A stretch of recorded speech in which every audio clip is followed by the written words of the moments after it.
Hello बच्चों, कैसे हैं आप सब लोग। उम्मीद करता हूँ अच्छे होंगे, मजे में होंगे। तो आज के लेक्चर में पढ़ेंगे हम न्यूटन के नियम। न्यूटन के कितने नियम है? न्यूटन के 3 नियम है। तो आज पढ़ेंगे न्यूटन के नियम।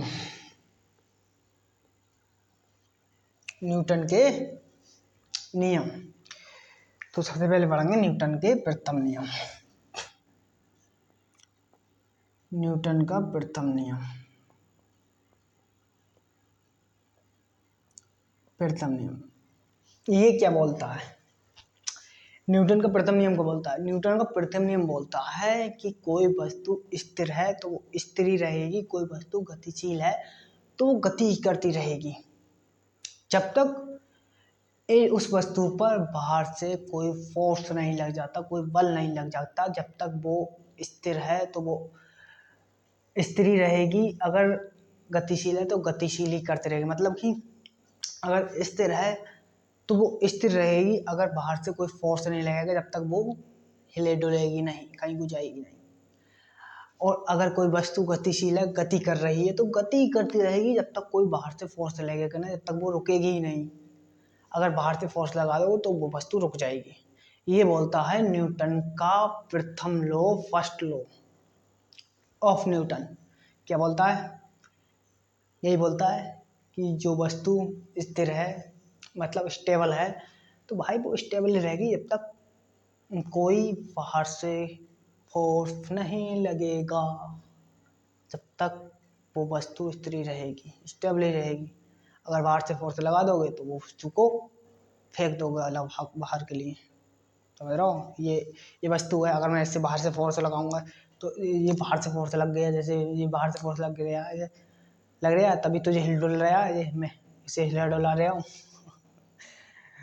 तो यही चीज़ है कि जब तक अगर इसे कोई ठेला है, ठेला को मैंने धक्का मार दिया तो वो चलता ही जाएगा, चलता ही जाएगा जब तक उस पर बाहर से फोर्स नहीं लगेगा रुकने के लिए।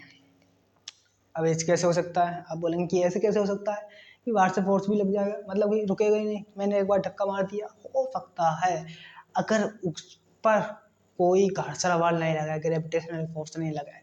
आप कभी देखना कि कोई फर्श, मतलब पत्थर बिछा हुआ है, पत्थर पे ना बैठाओ, तेल बिछा दो, सरसों का तेल डाल दो उस पर, ठीक है, ग्रेविटेशनल फोर्स खत्म।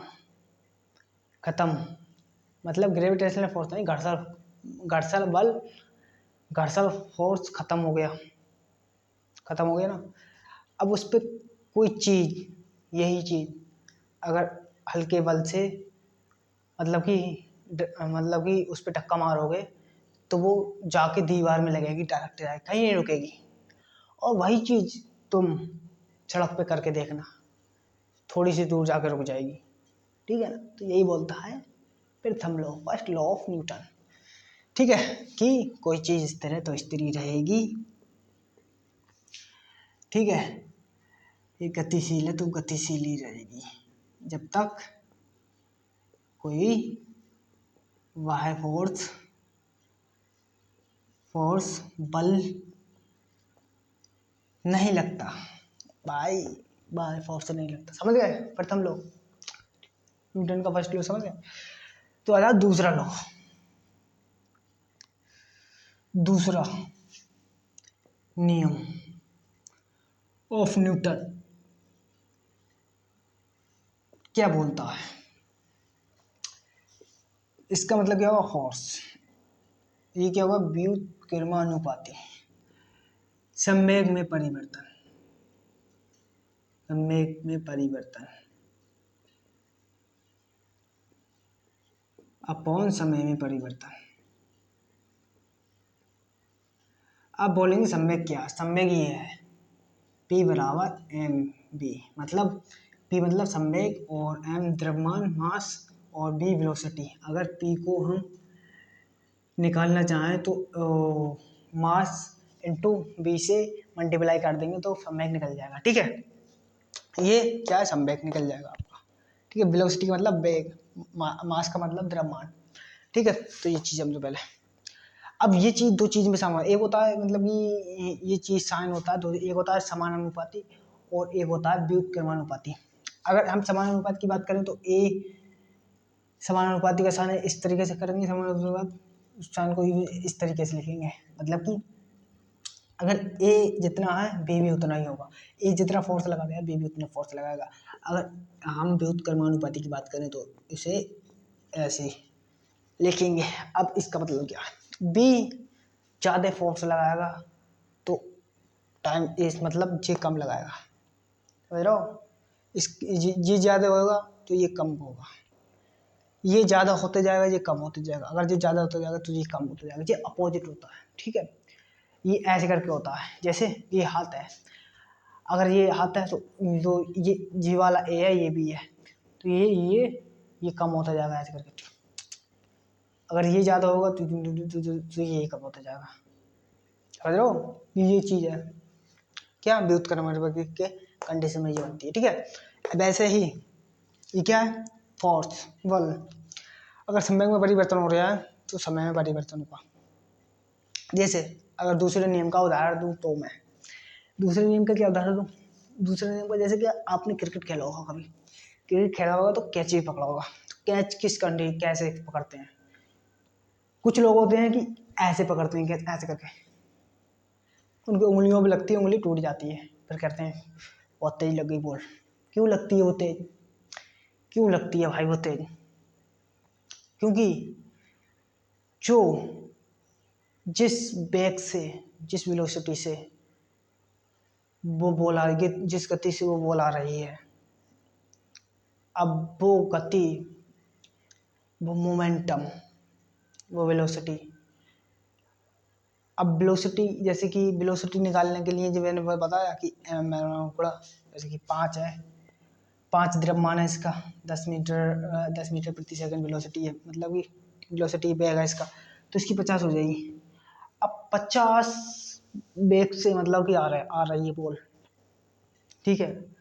अब वो एकदम जीरो होगी, अब एकदम भाई वो जीरो होगी जब तुम उसे रोकोगे तो एकदम उसकी जीरो। अब उसका जो वजन है किससे पड़ेगा, आप पर पड़ेगा, यहाँ पड़ेगा हथेली पर, हथेली पड़ेगा। 1 सेकंड से कम में एकदम जीरो हो जाएगी वो, एकदम जीरो हो जाएगी।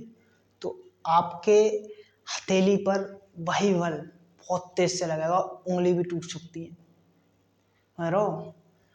तो कैच सही से लेने का मैं बताता हूँ, कैच कैसे लेने का। सही खिलाड़ी कैसे लेता है कैच, इस फॉर्मूले से लेता है। इस फॉर्मूले से कैसे लेता है, जब हम सही खिलाड़ी कैसे लेता है, पहले यूं करके हाथ ऊपर जाएगा, जब बॉल हाथ में आ जाएगी तो यूं पीछे के लिए लेके जाएगा। क्यों लेके जाता है, क्योंकि जब समय कम लगेगा, मैंने बताया समय कम लगेगा तो बल ज़्यादा लगेगा।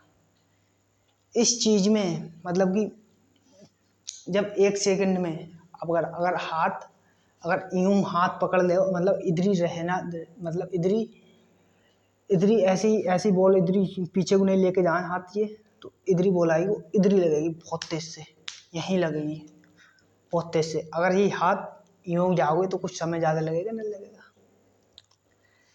अगर समय ज़्यादा लगेगा तो भाई बल कम लगेगा। बॉल पकड़ते समय ज़्यादा लगेगा तो बल कम लगेगा, और समय कम लगेगा तो बल ज़्यादा लगेगा, फोर्स ज़्यादा लगेगा, तुम्हारे हाथों पे चोट ज़्यादा लगेगी, समझ रहा हो। तो इस फॉर्मूले से कैच पकड़ने का, ठीक है, समय ज़्यादा लेने का और फोर्स कम लेने का और आउट भी करने का, समझ रहा हो। तो उसके वेलोसिटी में, संवेग में परिवर्तन आ गया। कैसे, वो परिवर्तन एकदम नहीं आया, वो हल्के हल्के आया। पहले 1 सेकंड में ख़त्म हो रहा था, मतलब कि जिस वेग से जिस गति से वो बॉल आ रही है, ठीक है ना, उसका मास द्रव्यमान कितना है उस गति से आ रही है, तो भाई वो पूरी बल तुम्हारे हाथों पे लगेगा, हाथों पे लगेगा। अगर तुमने उसे सही ढंग से नहीं पकड़ा तो, अगर तुमने ऐसे हाथ सामने कर दिया तो भाई यहाँ लगेगा, बहुत तेज से बल लगेगा। अगर यही हाथ ऐसे पीछे ले गए, ऐसे हाथ करोगे तो क्या पता, मतलब कि कम समय लगेगा पकड़ने में, ऐसे करके पकड़ तो लोगे लेकिन बल तुम्हारे चोट ज़्यादा लगेगी। अगर यही चीज़ पीछे को ले गए तो समय ज़्यादा लग जाएगा पीछे ले जाने में, लग रहा है, लेकिन फोर्स तुम्हारे हाथों में कम लगेगा। समझ गए, फोर्स कम लगेगा, तो ऐसे ही पकड़ने का हाथ। तो दूसरा नियम समझ गए होंगे, ठीक है। अब आते हैं तीसरे नियम पे। और हाँ, ये नियम समीकरण ही बताता है एक, F बराबर एम ए, F बराबर एम ए की समीकरण बताता है, ठीक है। तो तीसरे नियम पे आता है। तीसरा नियम क्या है, न्यूटन का। तो कैच समय ज़्यादा लेने का, ठीक है, समय ज़्यादा लेने का, क्योंकि हाथ बहुत महत्वपूर्ण है, और हाथों की उंगली टूट गई तो भाई कहीं के नहीं डूब गए। अब तीसरा नियम, तीसरा नियम तीसरा नियम बड़ा इंटरेस्टिंग है भाई। तीसरा नियम बड़ा इंटरेस्टिंग है। तीसरा नियम क्या है, इसमें क्या होती है, क्रिया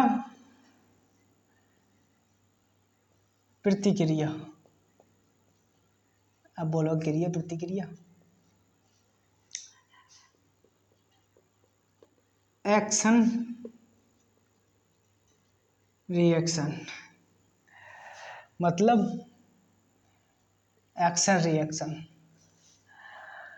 भाई भाई भाई भाई अगर भाई यहाँ से कोई एक्शन जाएगा तो वहां से भी रिएक्शन आएगा। जिस जिस बल से यहाँ से रिएक्शन जाएगा वहां से भी रिएक्शन आएगा उसी बल से। जैसे अगर मैं किसी के चांटा मारूं, तो चांटा मारते हैं अपने, किसी को मारते हैं, किसी को मार दो, किसी को मत मारो, मतलब एक एग्जांपल बता रहा हूँ, मारी मत किसी में। अगर चांटा कोई मारता है किसी में, तो आप क्या सोचते हो कि चांटा हम किसी में मार रहे हैं, उसी बल से उसका गाल भी तुम्हारे हाथ के लिए चांटा मार, मतलब उसी बल से तुम्हारे हाथ के लिए भी चोट पहुंचाता है। क्या वो गाल कैसे पहुंचाता है, वही बल वो गाल लगाता है जो बल तुम्हारा हाथ लगाता है।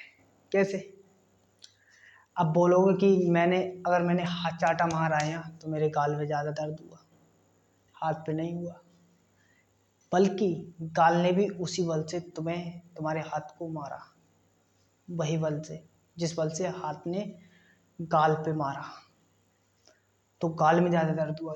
गाल में क्यों दर्द हुआ यहाँ पर दर्द क्यों हुआ, यहाँ दर्द इसलिए हुआ, ये सॉफ्ट जगह है, ये कमजोर जगह है।